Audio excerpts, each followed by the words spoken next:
The waiting room at Riverside Medical Center smells like disinfectant and broken dreams.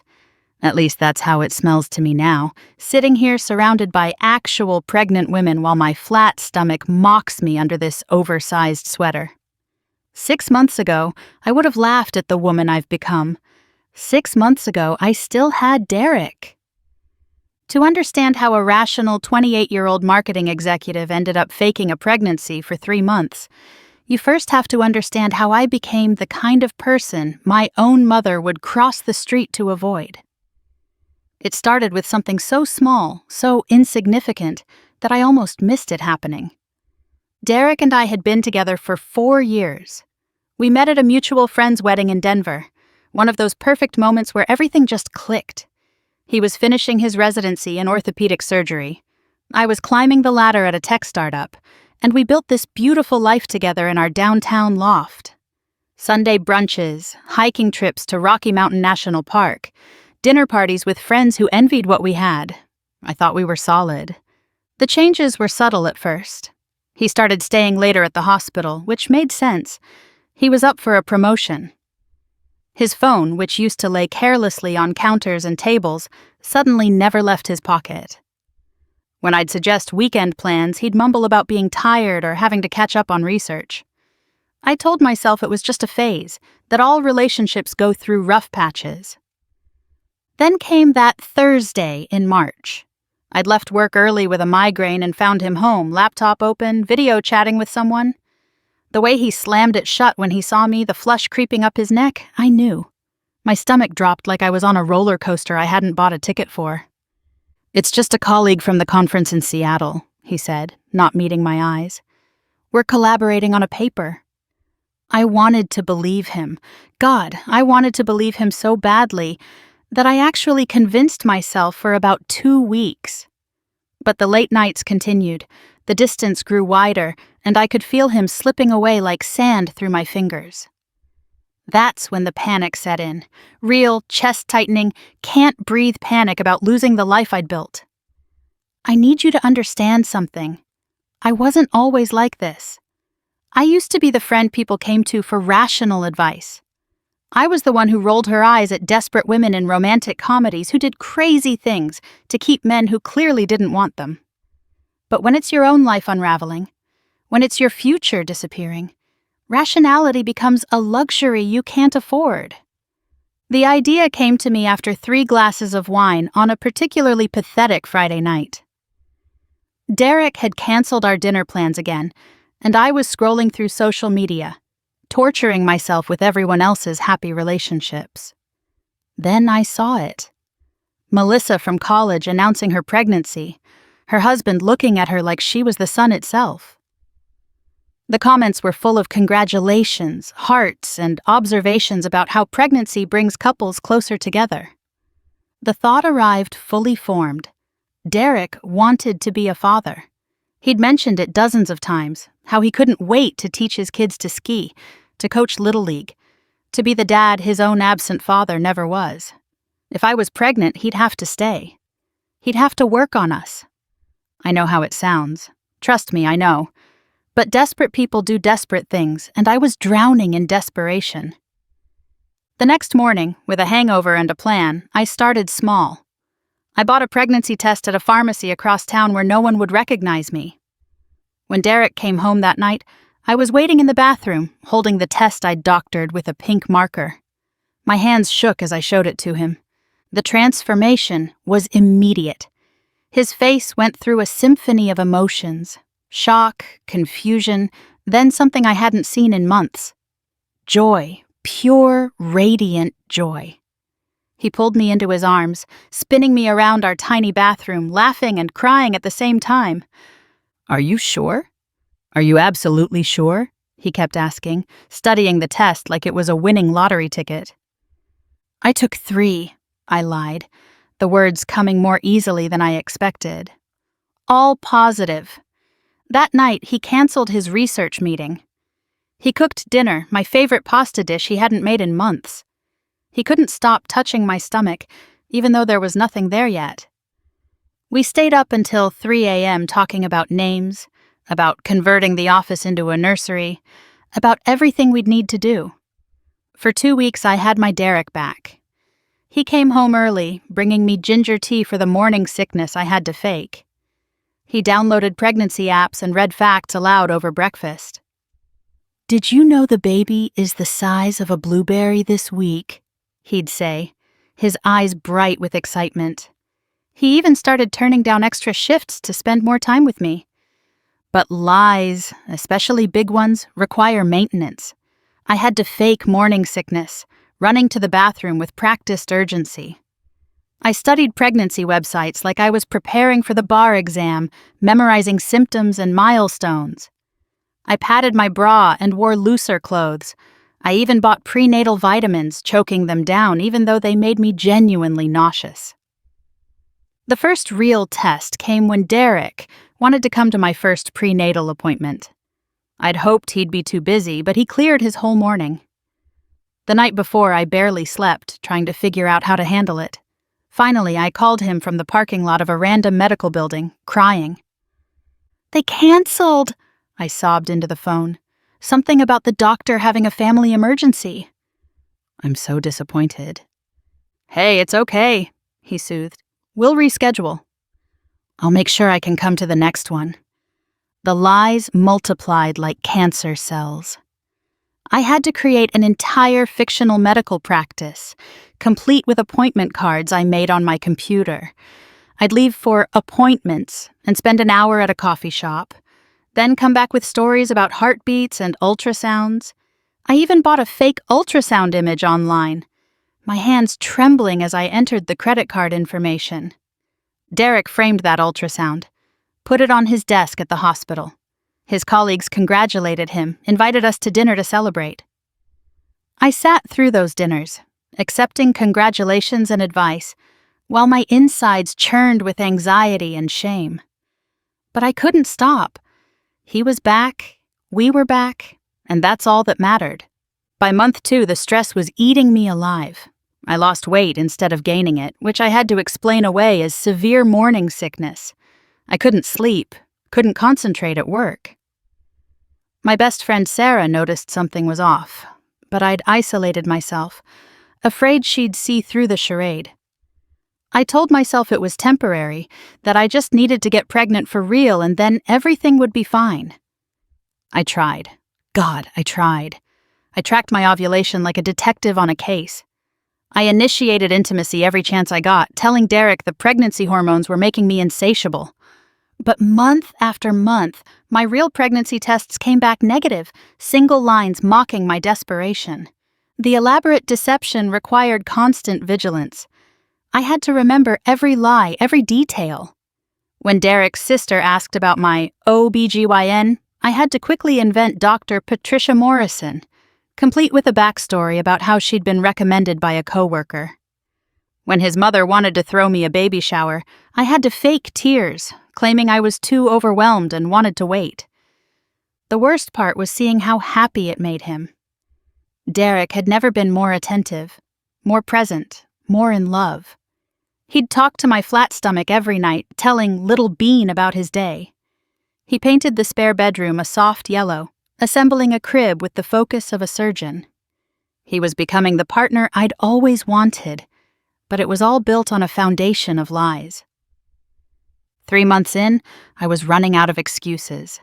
My supposed bump was just strategic layering and a slight push of my stomach. Derek wanted to announce to our wider circle, to post on social media. His parents were planning to fly in from Michigan. The walls were closing in, and I was suffocating under the weight of my deception.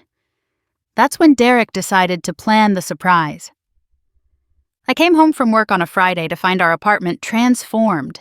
Pink and blue balloons covered every surface. A banner reading, "Boy or Girl?" stretched across the living room. About 30 people, friends, colleagues, his family who'd flown in secretly, jumped out yelling, "Surprise!" Derek stood in the center, beaming, holding a cake with a question mark on it. "I know you said you wanted to wait," he said, pulling me close, "but I couldn't help myself. I want to celebrate every moment of this with everyone we love." The room spun. Faces blurred together.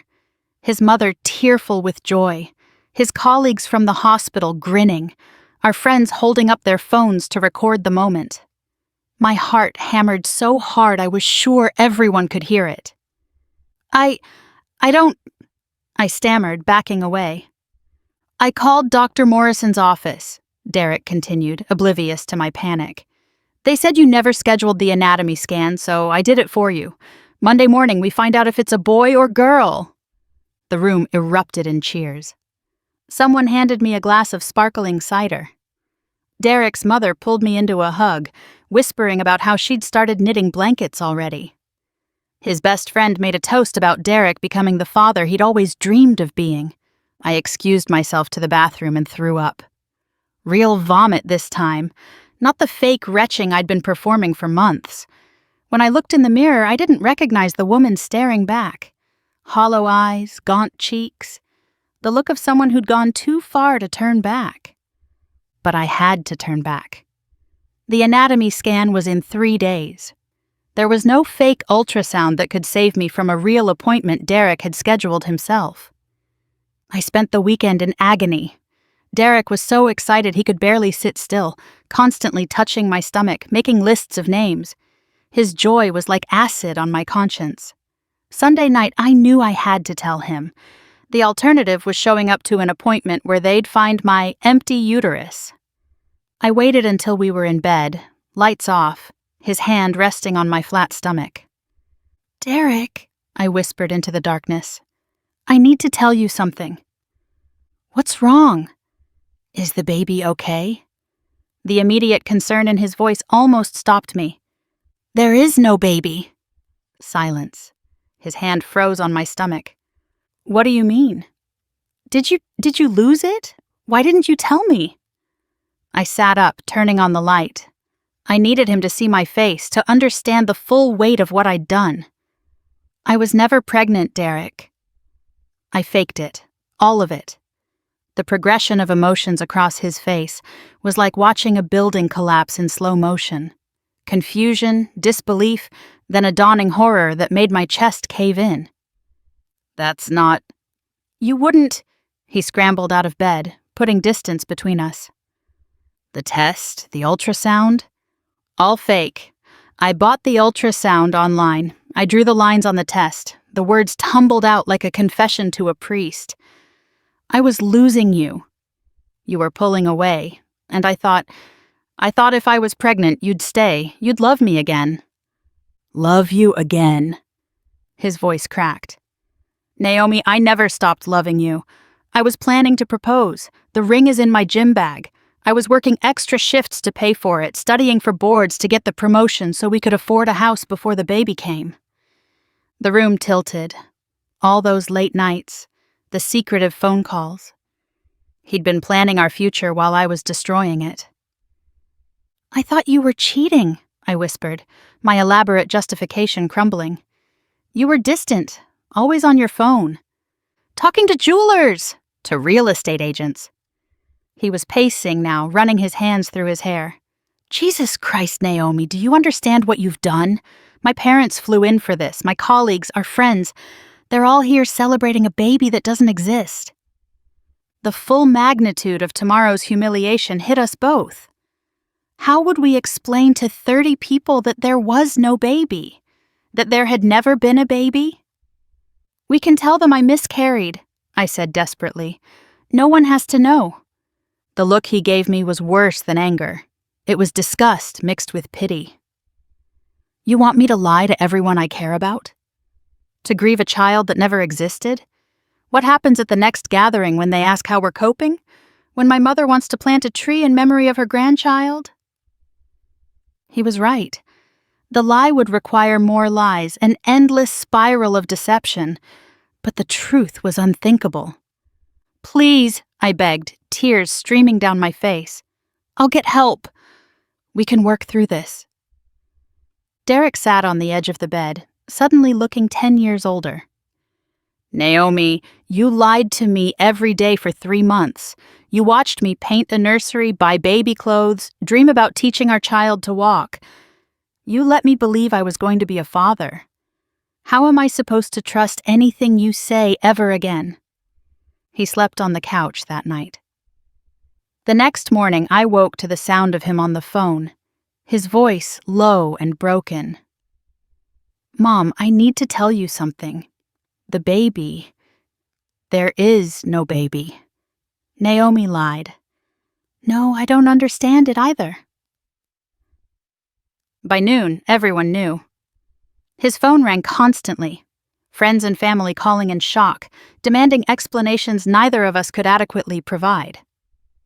I sat in our bedroom, watching through the crack in the door as Derek methodically took down the nursery he'd so lovingly assembled. Each piece of dismantled furniture was another nail in the coffin of our relationship. The social media posts started appearing by evening. His sister, who'd never liked me, posted something vague about people who betray trust, and wolves in sheep's clothing. Friends who'd celebrated with us 2 days earlier were now dissecting our relationship online, picking apart signs they'd missed. Sarah, my best friend, texted simply, "I can't believe you did this. Don't contact me." Derek moved out the following weekend. He was surgical in his efficiency, taking only what was his, leaving behind the engagement ring he'd never had the chance to give me. I found it in his gym bag, a beautiful solitaire with a vintage setting, exactly what I'd dreamed of. The aftermath was swift and brutal. Word spread through our social circles like wildfire. I became that woman, the one who faked a pregnancy to trap a man. Friends stopped responding to texts. Invitations dried up. Even casual acquaintances looked at me differently, a mix of fascination and revulsion, like I was a car accident they couldn't look away from. At work, productivity plummeted as the stress consumed me. My boss, usually understanding, pulled me aside after I missed a crucial client deadline. "Naomi, I don't know what's going on in your personal life, but you need to get it together. This isn't the caliber of work I expect from you." I wanted to explain, to make her understand the crushing weight of what I'd done, but how could I? How do you tell someone you became a person you don't recognize, that you destroyed the best thing in your life with your own hands? Derek, meanwhile, was thriving in his devastation.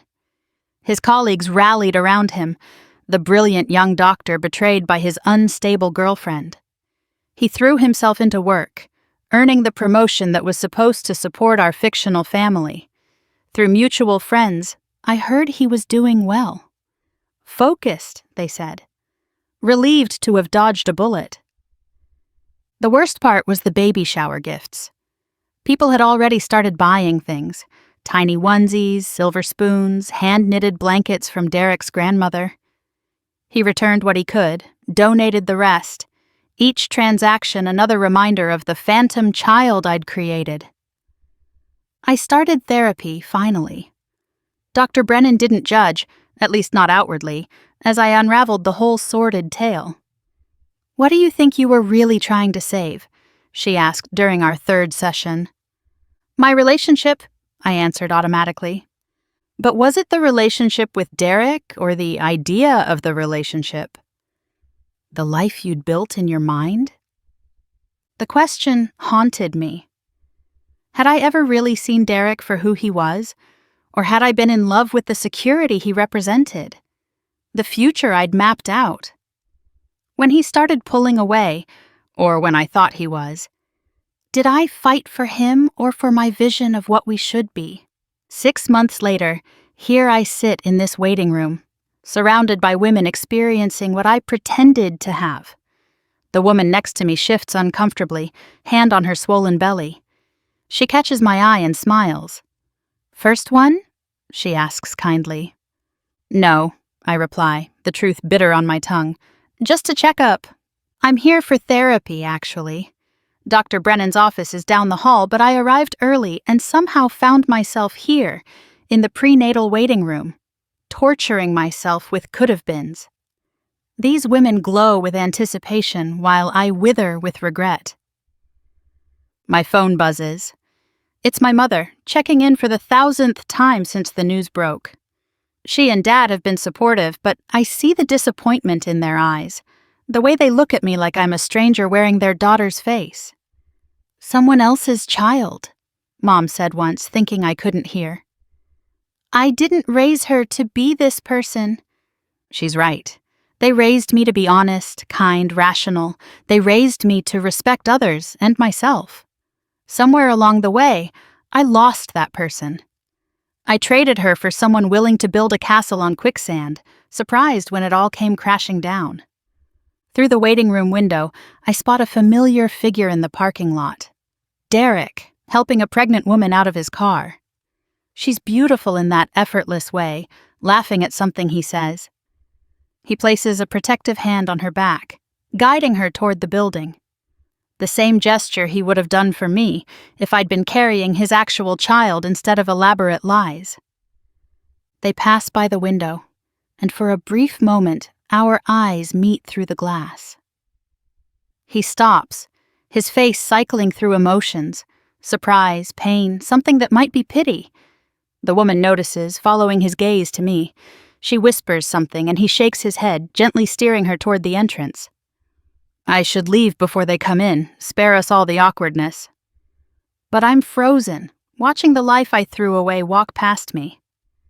They enter through different doors, heading to legitimate appointments for a real pregnancy. No lies, no deception, just the simple truth of two people creating a life together. The woman next to me is still waiting for my response about whether this is my first. I realize I never actually answered her question, just deflected. How fitting. Even now, I can't seem to tell the simple truth. "Actually," I say, standing to leave before Derek and his pregnant girlfriend enter this waiting room, "I'm in the wrong place."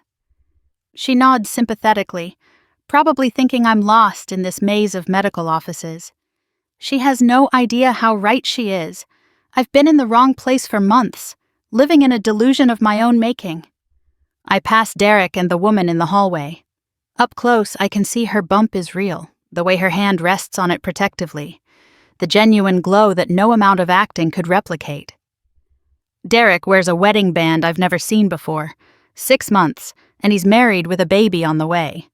Either he moved on at lightning speed or, and this thought makes me want to vomit again, she was already in the picture when I was spinning my web of lies. But no, Derek wouldn't have cheated. That's my projection, my fear, my justification for becoming a monster. He was exactly who he said he was. A good man, working hard to build our future. I was the one who couldn't see it, who was so convinced of betrayal that I created a self-fulfilling prophecy. "Naomi," he says quietly as we pass. A greeting and a goodbye rolled into one word. I nod, unable to trust my voice. His wife, because of course she's his wife, Derek wouldn't bring a girlfriend to a prenatal appointment, looks between us with curious eyes but says nothing. She's secure in a way I never was, comfortable with the past because she knows she's his future. Dr. Brennan is waiting when I finally make it to her office. "You're late," she observes, not unkindly. "I took a detour," I tell her, sinking into the familiar chair. "Saw Derek. He's married, baby on the way." "How does that make you feel?" The question I've answered 100 times in these sessions. How does it make me feel to see the man I loved living the life I pretended to have? How does it feel to know I orchestrated my own abandonment? Like I got exactly what I deserved, I answer honestly. I wanted to keep him so badly that I ensured he'd leave. I created the very thing I feared most. "That's quite an insight," Dr. Brennan says, making a note. "What do you think you'll do with that understanding?" I think about the empty apartment I'll return to tonight, the friends who won't return my calls, the family gatherings where I'm now the cautionary tale whispered about over coffee. I think about Derek's happiness with someone who didn't need to lie to keep him, who trusted in truth instead of manipulation. I don't know, I admit. But I know what I won't do. I won't pretend anymore. I won't build my life on lies or try to trap someone into loving me. I'll be alone until I can be honest, even if that means being alone forever. It's not much of a resolution, not the grand epiphany that would tie this all up neatly. But it's true, and after months of deception, truth feels like a foreign language I'm just learning to speak. As I leave Dr. Brennan's office, I take one last look at the prenatal waiting room. The kind woman is gone, called in for her appointment. New faces have replaced the old, each with their own story of anticipation and joy. None of them know about the woman who sat among them with a fictional pregnancy, who destroyed her life trying to save it. My phone buzzes again. This time it's an unknown number. I almost don't answer, but something makes me swipe. Is this Naomi? The voice is unfamiliar, tentative. Yes. This is Grace, Derek's wife. My heart stops. I'm sorry to call like this, but Derek told me everything. About what happened. I wanted you to know. I wanted you to know he's okay. We're okay. And I hope you find your way to being okay too. The kindness in her voice breaks something inside me. This woman who has every right to hate me is offering compassion I don't deserve. Why? I managed to ask. Why would you call me? Because Derek loved you once, and that means you're not a bad person, just someone who lost their way. People do desperate things when they're scared. I just thought you should know someone understands. She hangs up before I can respond, leaving me standing in the medical center parking lot, tears streaming down my face. Not the manipulative tears I'd perfected during my performance, but real ones, ugly and raw and honest. I sit in my car for a long time, processing Grace's words. She's right. I'm not a bad person. Or at least I wasn't always. I was someone who let fear drive me to unconscionable actions, who became so focused on keeping something that I destroyed it entirely. But that doesn't have to be where my story ends. The drive home feels different somehow. The city looks the same, but I'm seeing it through clearer eyes. For months, I've been living in a fantasy, unable to distinguish between what was real and what I'd created. Now, in the harsh light of reality, I can finally see the damage I've done. My apartment echoes with emptiness. Derek's presence has been gone for months, but I still feel it in the spaces where his things used to be. The spare room, painted yellow, mocks me with its potential. I should paint over it, restore it to the neutral beige it once was. But not today. Today, I just need to sit with the consequences of my choices. I order takeout from the Thai place that used to be our favorite. The delivery guy doesn't recognize me. Derek always answered the door. It's a small thing, but it reminds me how much of my identity was wrapped up in being half of a couple. Who am I without that designation? The path starts there, with that question. Over the following weeks, I begin the slow work of rebuilding. Not my relationship, which is irretrievably broken, but myself. I take up running, something I'd always claimed to hate but never actually tried. I join a book club, forcing myself to engage with strangers who don't know my history. I volunteer at a shelter, finding purpose in helping others instead of manipulating them. The therapy continues. Dr. Brennan helps me unpack the layers of insecurity and fear that led to my spectacular downfall. We trace patterns back to childhood, to my parents' tumultuous divorce, to the deep-seated belief that love was something that could be lost at any moment. It doesn't excuse what I did, but it helps me understand why I was capable of such deception. I run into mutual friends sometimes. Some cross the street to avoid me. Others offer tight smiles and hurried excuses to leave. A few, surprisingly, stop to talk. "What you did was horrible," says Marcus, one of Derek's groomsmen from the wedding that never happened. "But you're not the first person to do something crazy for love. Just maybe talk to someone next time before you go off the deep end." It's more grace than I deserve, these small kindnesses from people who have every right to shun me completely. Each interaction is a reminder that redemption isn't impossible, just difficult and slow. 6 months turn into a year. The seasons change, and with them, I change too. I get a promotion at work, earning it through long hours and dedicated focus. I make new friends who know my history but choose to see beyond it. I even go on a few dates, though I'm upfront about my past. Most men run, and I don't blame them. But a few stay for coffee, intrigued by someone who owns their mistakes so completely.